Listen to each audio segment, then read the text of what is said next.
¿Es posible que todos los problemas del mundo se deban a que no sabemos usar las palabras? Ludwig Wittgenstein pensaba que sí. Considerado por Bertrand Russell como el ejemplo más perfecto de un genio, Wittgenstein vivió una vida que parece ficción. Un multimillonario convertido en profesor de primaria que revolucionó la lógica moderna mientras cargaba un manuscrito en su mochila en medio del juego de artillería. Wittgenstein fue un pensador que tuvo una gran influencia a mediados del siglo XX. Sus arcanos aforismos y su chocante personalidad hicieron de él una figura icónica, con numerosas alusiones en la cultura moderna. De lo que no se puede hablar, hay que callar, decía. Ludwig Wittgenstein nació en Viena en una familia muy adinerada de origen judío que tuvo un papel importante en la vida cultural de la ciudad y patrocinó a grandes artistas y músicos.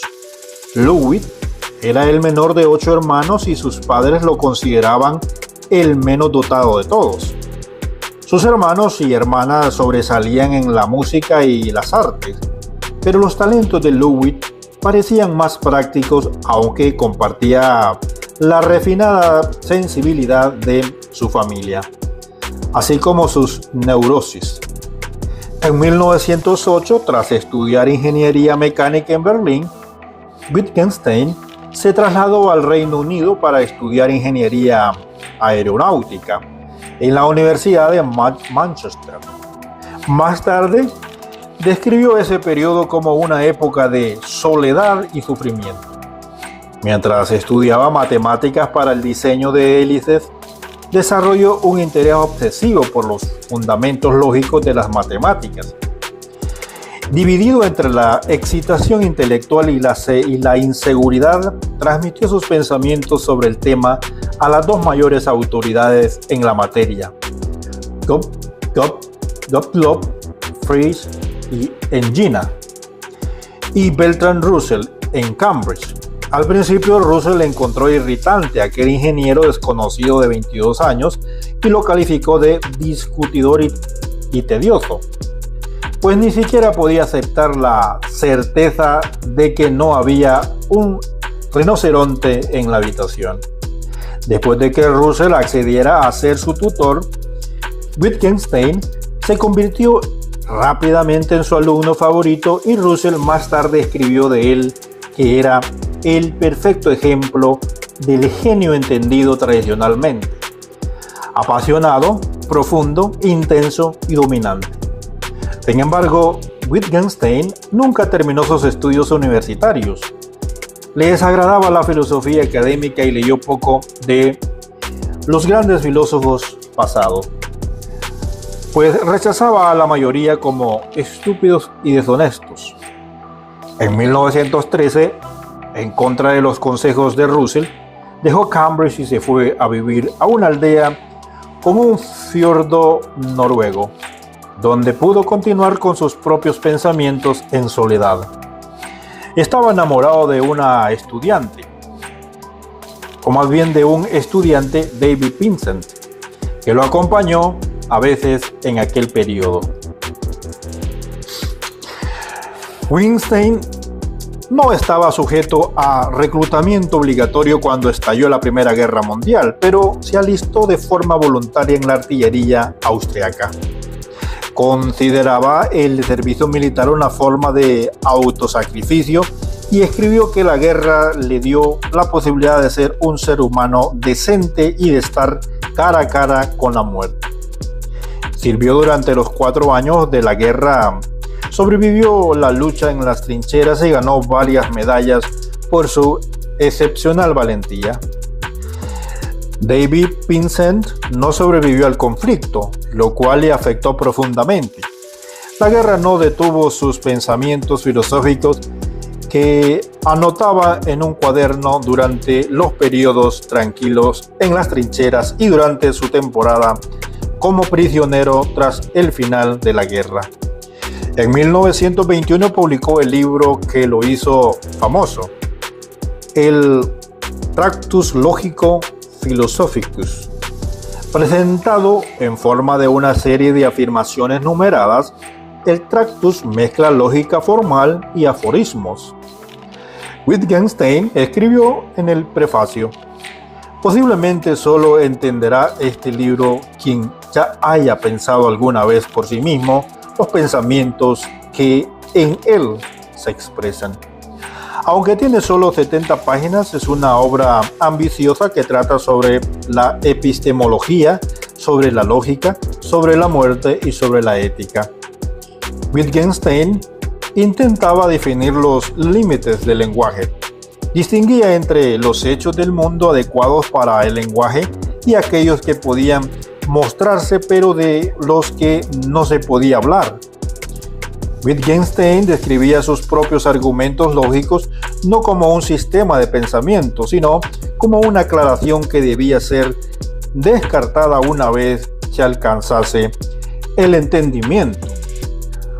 Hay que, por así decirlo, arrojar la escala tras haber subido por ella, dijo. Si un león pudiera hablar, no podríamos entenderlo, dijo. Tras la publicación del Tractus, Wittgenstein sintió que había terminado con la filosofía. La experiencia de sufrimiento compartido en la guerra alentó su inclinación hacia el ascetismo religioso. Heredó una gran fortuna de su padre, pero donó casi todo el dinero y decidió llevar una vida austera. Trabajó un tiempo como jardinero en el monasterio de Klosterneuburg, cerca de Viena, y fue profesor de primaria en una escuela rural austriaca, lo cual fue una experiencia difícil. Wittgenstein no encajaba en la vida de la aldea y los padres se quejaban de sus métodos poco convencionales. En 1926, cansado del aislamiento rural y la hostilidad de los campesinos, volvió a Viena. Allí coqueteó con la arquitectura y diseñó una casa vanguardista para una de sus hermanas. Pero entonces la filosofía volvió a adueñarse de su vida. En 1927 conoció a los positivistas lógicos del Círculo de Viena y se dio cuenta de que no había entendido el Tractus. Lo habían malinterpretado. Como una defensa de su propia visión exclusivamente científica del mundo, él mismo empezó a ver fallos en el libro y a sentir nuevas direcciones en las que desarrollar su pensamiento. En 1929 regresó a Cambridge, donde, gracias a Bertrand Russell, fue nombrado Fellow en el Trinity College. En 1939 obtuvo una cátedra de filosofía. Se consideraba un terapeuta que curaba a la gente de falsos problemas filosóficos creados por el mal uso del lenguaje. Sus clases eran fluidas y exploratorias, no dogmáticas. No buscaba purificar la lengua y convertirlo en una forma de lógica, sino explorar el uso de las palabras, analizando las reglas de los juegos del lenguaje. Rechazó su anterior creencia en el fundamento lógico de las matemáticas y afirmó que el matemático es un inventor, no un descubridor. Buscando romper los patrones físicos del pensamiento, hacía preguntas en lugar de dar respuestas y examinaba dónde nuevos ángulos del pensamiento, la percepción, la comunicación y la ética. Su pensamiento de ese periodo sobrevive solo como notas de clase. Cuando la Alemania nazi se adueñó de Austria mediante el Amtsschluss de 1938, Wittgenstein adoptó la nacionalidad británica. Tras el comienzo de la Segunda Guerra Mundial, comenzó a considerar la práctica de la filosofía como algo inútil y en 1941 encontró trabajo como Bedel en el Guy's Hospital, donde durante los bombardeos en Londres Tras la guerra, renunció a su puesto en la universidad y se trasladó a una aldea de Irlanda. Siempre estuvo de forma intermitente enamorado de distintos jóvenes y en sus últimos años experimentó los placeres y los sufrimientos del amor con un estudiante, Ben Richard. Las ideas continuaron fluyendo a pesar del empoderamiento de su salud.